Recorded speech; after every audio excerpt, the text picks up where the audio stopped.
Hey on, folks. Welcome to part 15 of my refight of Brandywine using GMT's Great Battles of the American Revolution. We are at the bottom half of turn 8, the Patriots' turn. Previous episode, we saw the British as they took action at the top of turn 8. It's approximately 3 p.m. in the afternoon on the actual day of the battle. And this is what it looks like so far.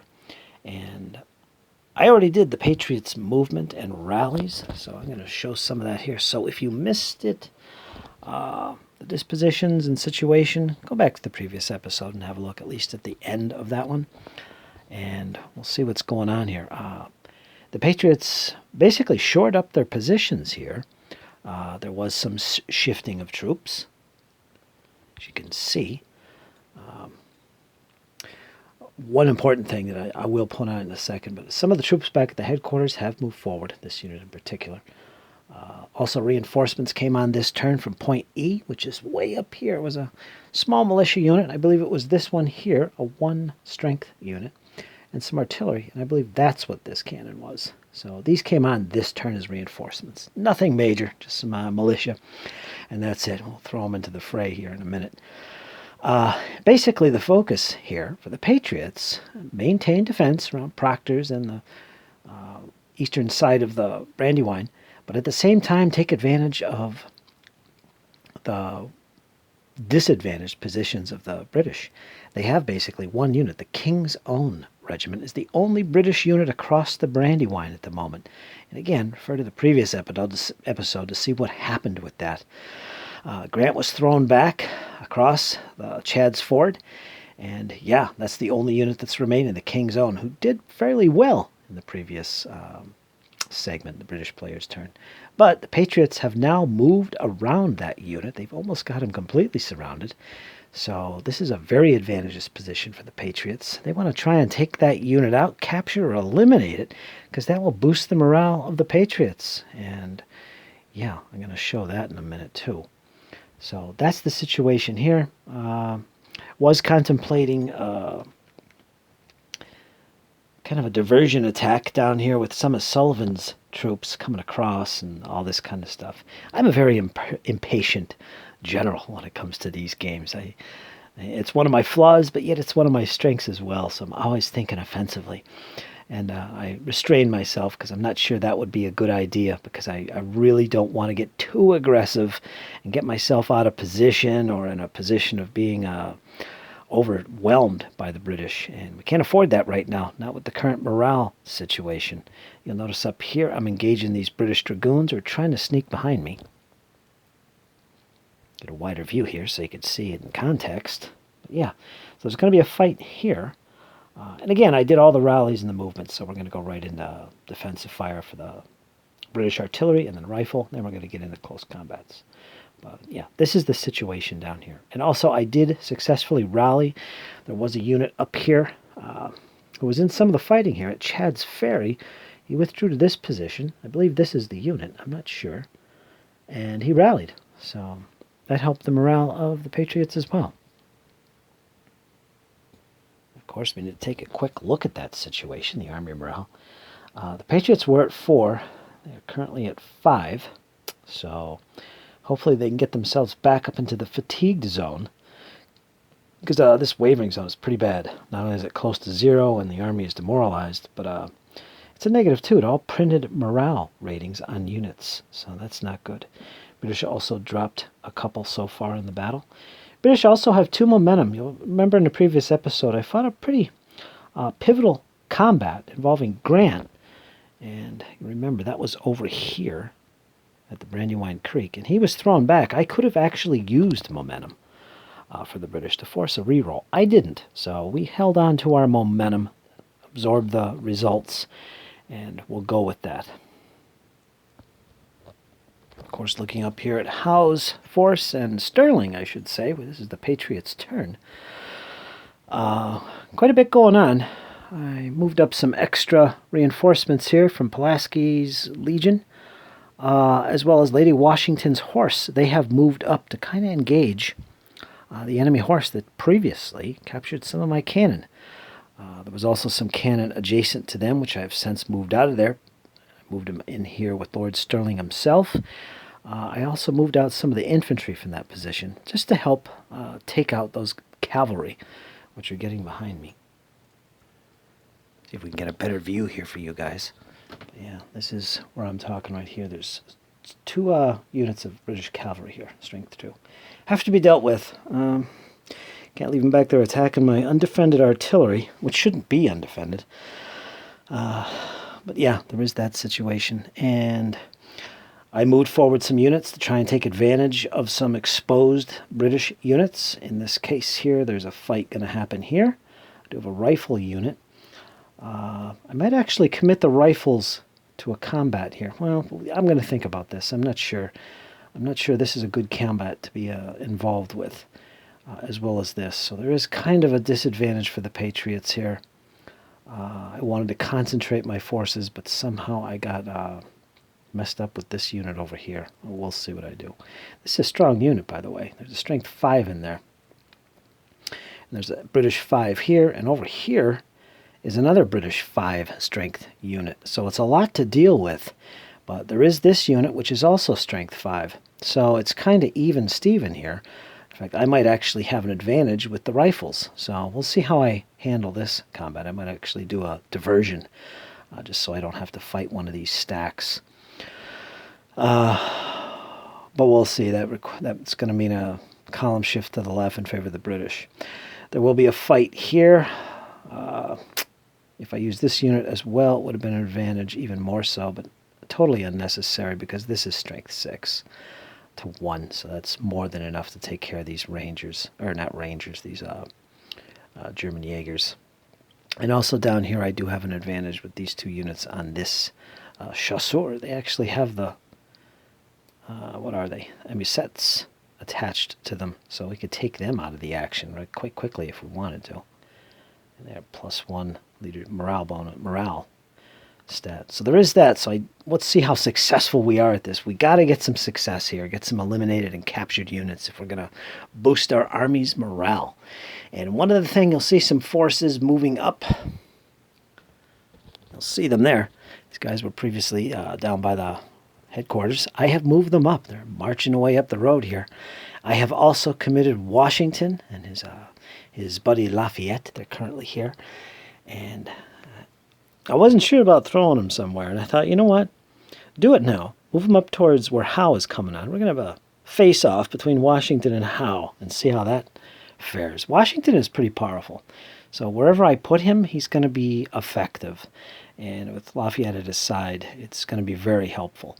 And so I just took the chance. We're going to move up and help Stirling with him. I could have used him down by the Brandywine with Green's forces. I keep saying Green, but he's out of the battle. I should say Wayne. Down by the creek, but I don't know. I didn't want to wait too long. I want to throw him in before the battle's over and get some use out of him. So I'm going to throw him up here with Stirling. So it'll be fun to see how effective he is at keeping those troops in tip-top fighting shape for the Patriot cause. All right, folks, let's take a look at the shooting, which is next. All right, coming back down to the Brandywine Creek, it's British defensive artillery fire. There isn't really much. I think there's a cannon here. Let's get him stacked properly. There will be some counter battery fire, I believe. We're going to be able to counter battery over here, or hit the unit that's with them, just for fun. There really is no big advantage to that right now at the moment. There'll be some pot shots, basically, being taken here. I do have these 2 batteries, and they are in range of Proctor's position, so I'm probably going to do that, as well as this battery as well. I do have 1, 2, 3 batteries atop these slopes that can concentrate fire on Proctor's position, and that would be beneficial. This battery could also shoot at this position at the Chad's Ford, take some pressure off this unit right here. Yeah. So there is that to look forward to. A little bit of concentrated firepower. For rifles, I don't believe there's any on the side of the British. The Patriots probably have. Yeah, they got a rifle right here, which will shoot on this unit. Of course, I think that's the only rifle unit. And I don't think there's any more cannon. If there is, I'm definitely going... Yep, there's one right there. A nice strength 3. in Grant's position. It's on high ground. I don't think it could see anything other than 1, 2, 3. No, the only target I believe it can spot is right here. This battery atop these slopes. Everything else is can't see them. I'll double check all that, of course. But yeah, so and some firing here with the Patriot or the Loyalist battery. They can fire there. Would help if you could see where I'm talking. There's the Patriot battery right here. All right. Of course, up here at Howe's location, there is some rifle fire with these Jaegers, and I don't see any other shooting. No, I don't see anything. Not even these cannons. So there's probably not going to be much shooting down here from the British. Patriots do have a rifle unit here, which will be fired. So I'll show you the results of all that. So, all right, let's get into the defensive fire and the rifle fire. I'm going to show you guys what it looks like after the bloodbath, if any. Right, defensive artillery for the British completed, and so is the rifles. Totally nothing. So nothing really happened. They're all ineffective fire, except in one instance, if I recall correctly. There was some fire from the Strength 2 battery by the British. They fired on this unit that was on high ground on top slopes, and it was forced to retreat. So it is now located there. So that's about it. There was some rifle fire here and there, and up here where Howe is as well, there was some Jaeger fire and some rifle fire by some Patriots. Totally ineffective. Okay, so now we're going to take a look at the close combats, because that's the fun stuff. And we take a close look down here. This is going to be an important combat for the Patriots, simply because they need to get some enemy casualties tallied, and soon. So there will be a fight here against the King's Own. And it's pretty much a straightforward fight. I don't think the British are surrounded in this case. I'll have to look at the definition of it, but I will look that up. But regardless, there will be a combat here. I'm sure there's more than 6 strength for the Patriots going in here, and plus they have an adjacent leader, so they'll be able to use cards. The full array of tactics. The British, not a chance. They're pretty much stuck with the basic 4. And yeah, so there's going to be a combat there. And also with Gnifhausen himself, I forgot this one. He's got strength 3. That will be attacked. We have a strength 1, 2, 3, 4. So there's a slight advantage for the Patriots here. But Gnifhausen's going to be able to use his tactics. It's across a ford, so we'll see what comes of that. So, yeah. And of course, up here there's also some combats. We got the cavalry action. Washington's horse going against these 2 British units. We also have some infantry involved as well. We'll see what happens there. The British might actually withdraw. Actually, I don't think they can, because of these cavalry. All right, so there is that to resolve. Also down here, we've got a situation where we have these British lights, and then this stack of lights and a strength of 5 adjacent, as well as Cornwallis's hex with another strength of 5 here. So I've got a bunch of units involved here. Also, we have, I guess that's it. No, we got these Jaegers over here who are also adjacent to this combat. And, of course, there's this. So I think the Patriots are going to focus... Well, yeah, there's these guys here, too. Can't forget them. That's where the Amusets are. I think the Patriots are going to focus up on this unit here with these 2. So they're going to get an advantage there. That's good for them. We'll see how that works out. This strength 6 is probably going to take on the Jaegers. Right here. What else is in their cannon? So that's a big advantage for the Patriots. They'll probably win that. And this unit, of course, won't have to fight in this combat because they're fighting. So he's free to engage Cornwallis coming up the road with the light infantry. And it's a 5 against 5 in this case. However, if I use one of these units over here, say this second strength 5 unit, that's going to be 10 to 5, 2 to 1 odds. And if I had the light infantry, that would be 11. But to do that, I would have to have one of these units, probably the lights, engage this unit. He has to be attacked. However, I could do that diversion tactic. This stack here could divert this unit, so he wouldn't have to be attacked. But remember, to do that means I have to take a left column shift on the CRT, which is disadvantageous for the Patriots in this case. But it would give me strength 11 against 5. That'll be rounded in the favor of the Patriots in this case. So we'd be looking at 3-to-1 odds, I believe. Right now it's 10 to 5. That right there is 2-to-1. But if I add the rifles, that'll be 11. And since we're the attacker and we're more strength points, we would go in our favor. So there is that to consider. So this will be an important combat for sure. So all in all, I think the bulk of the, let's call them fun combats, will be taking place up here with Sterling and Howe. And yeah, let's see what happens. I'm going to resolve these combats, starting with up here for you guys, and I'll show you the results. Before I go any further and forget things, I start out the combats over in this area here with the Sterling and Howe's troops. These guys fought. These guys were back here, I believe, in these positions, and the enemy unit was here. Was the German chasseurs, the amisets. They retreated. 1, 2, 3. They're in this hex. They're stacked legally at this point in this position. The Patriots advanced into the hex, so that was good. They basically got a disrupted result. So that penalized the British. British Army morale dropped to 16. Next, I fought the combat up here. I believe it was these Jaegers that were in this position. And those 2 Patriot units right there were attacking them. And that included the guns. Actually, the guns couldn't advance, I don't believe, after the combat. They don't really play no role, so they wouldn't actually advance. Anyway, I'll double check that. But there was a 6-to-1 odds battle here. The Jaegers, of course, penalized for being a black background R unit, rifle unit, not as effective in close combat. They were disrupted as well. No, actually, they had a retreat result. They had to go back 1 hex. Unfortunately, they could not retreat. There was no hex they could go that was not in an enemy zone of control. So they were captured. So these Jaegers, like the previous Jaegers in earlier turns, was captured.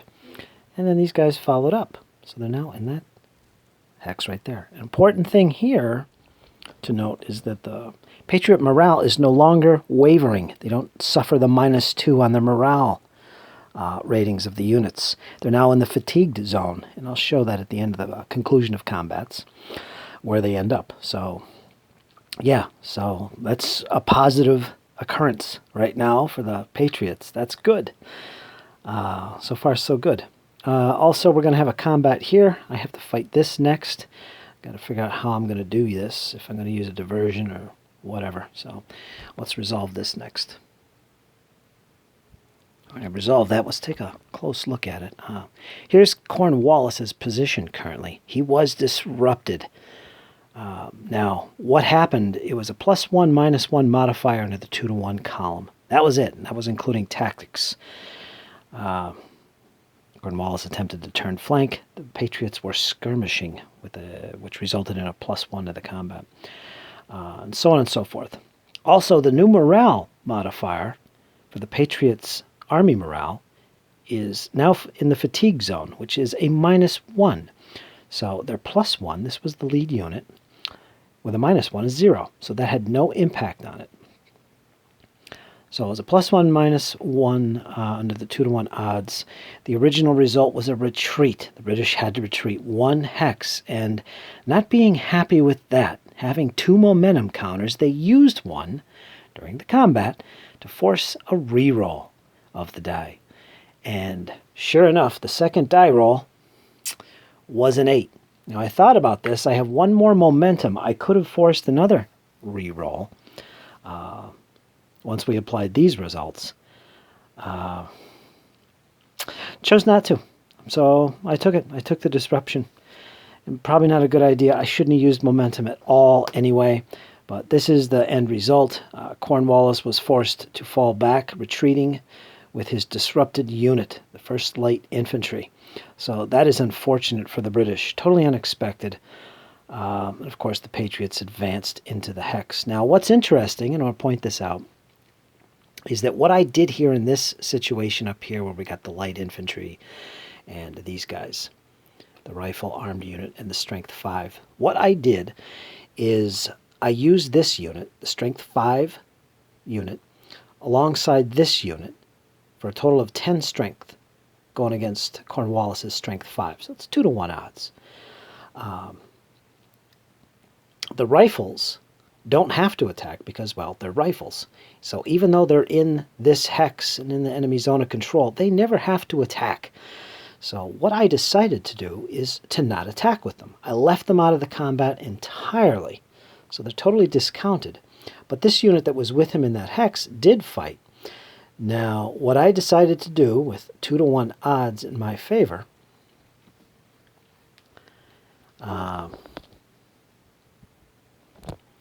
is I took the column shift. I did the diversion on this unit, so I never had to attack him.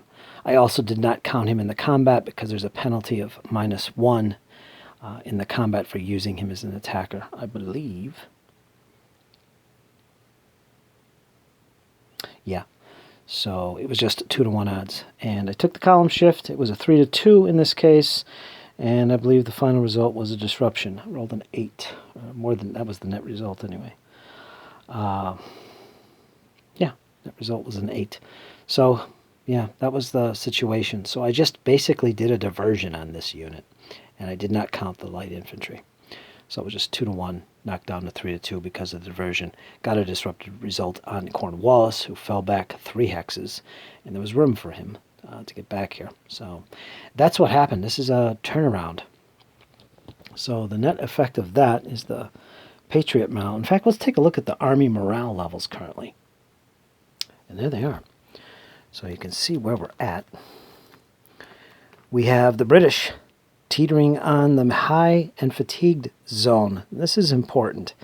If this drops down, from that point on, the British are going to be at a fatigued army level. It's -1 to all units printed morale and initiative modifier. They used to have a bonus of 1 up here. Now they won't get that. And also, for the Patriots, they jumped up from 4. They're up to 6 currently, which means they're only suffering a -1 in their printed morale instead of -2, which is brutal.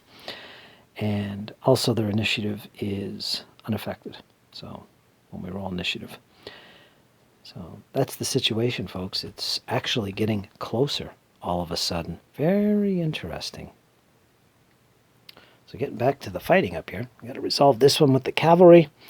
I'm going to show you the results of that next. All right, so that's that, and the result was a pin. Now, of course, the Dragoons could not use their withdrawal. It's the enemy cavalry. So yeah, they were pinned. So these 3 units involved in this combat are now pinned in place. That'll be resolved in the next combat, unless somebody wants to move away in the next upcoming turn, actually. But you'll take a penalty to your army morale. So, yeah. So this is the combats up here between Sterling and Howe. Now let's go down to Brandywine and see what's going on there. Of course, not as exciting if you ask me after that fighting up there. We got this combat here. There's going to be a lot of Patriot units attacking the King's Own and also against Kniphausen's position right here on the opposite side of this primary ford, Chad's Ferry. We're going to resolve that next.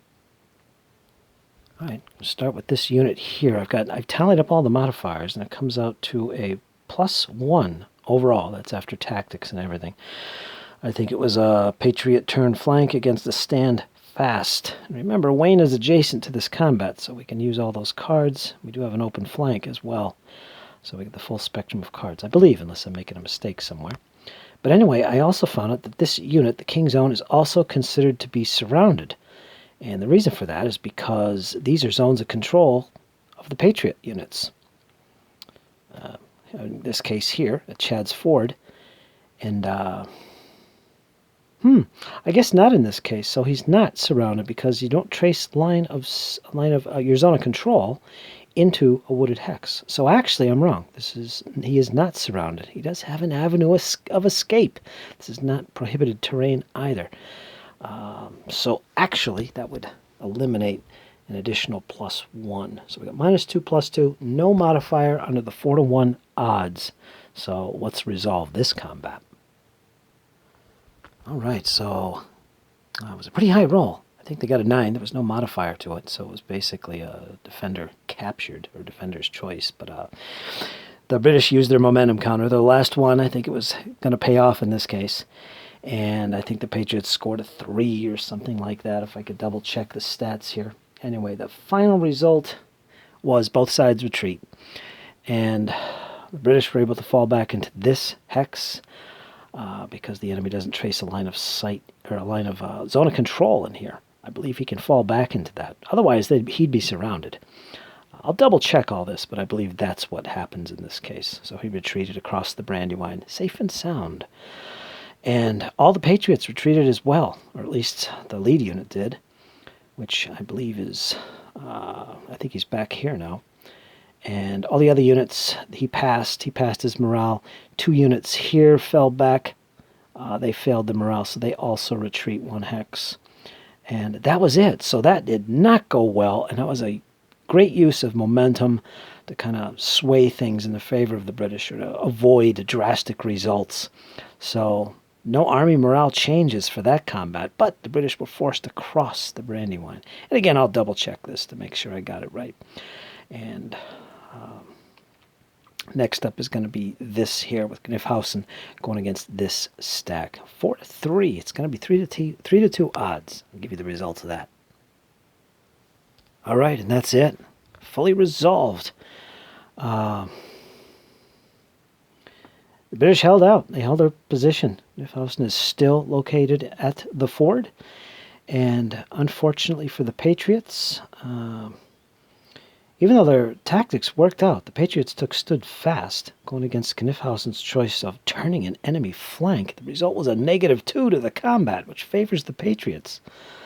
Under the 3-2 odds, I believe. But no, actually, that's wrong. -2 actually favors the British. But anyway, British held out. It was a total of +1 going against -4 in modifiers, so it's a -3. The Patriots rolled horrible. Net effect was the main lead unit for the Patriots was disrupted. It is now currently located here, way back, it's a Virginian unit. And the remaining units had to pass the morale. This unit was the only one to pass it. It held its ground. The second one is located here. It had to retreat 1 hex. I believe that's correct. Actually, it was this unit, the -1 unit, that had to retreat. So, yeah. So 1, 2, and 3. 1, 2, 3, 4. Yeah, I got that right. Strength 4 against strength 3. So yeah, that was the net result. I can't remember if the British used momentum in this combat. I think that was used here. Yeah, I'm forgetting. So this was a straight-up combat, and the British held out. Kniphausen is holding the ford. But so are the Patriots. They still have this unit here, these Marylanders, located at the ford, so there's still combat going on here. The King's Own were forced back also here. Even though the Patriots are forced to retreat. I don't know, it did not go well for the Patriots here. They had an opportunity to do some damage.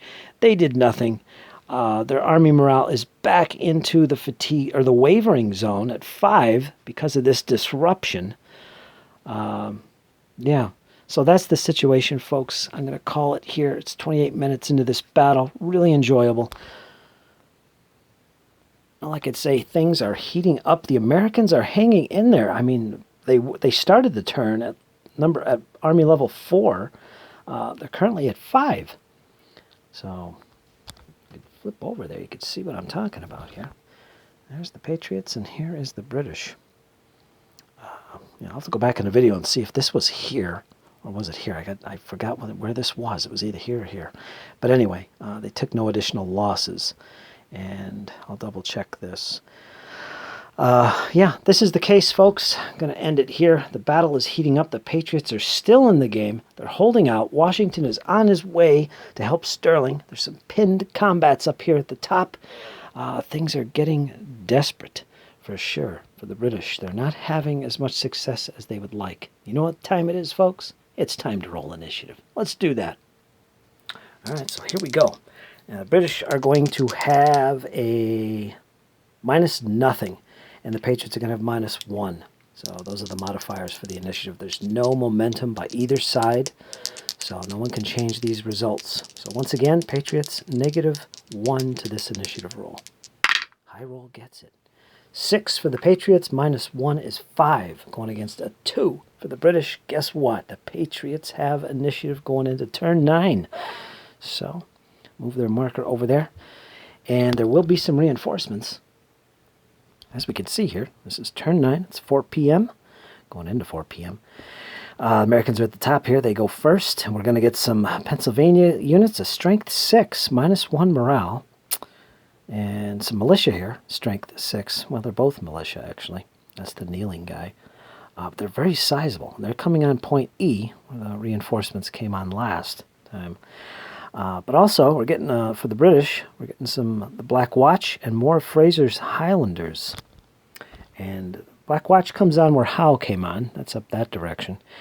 Fraser's, they're coming on point F. Let's take a look at that. Point F is way over here.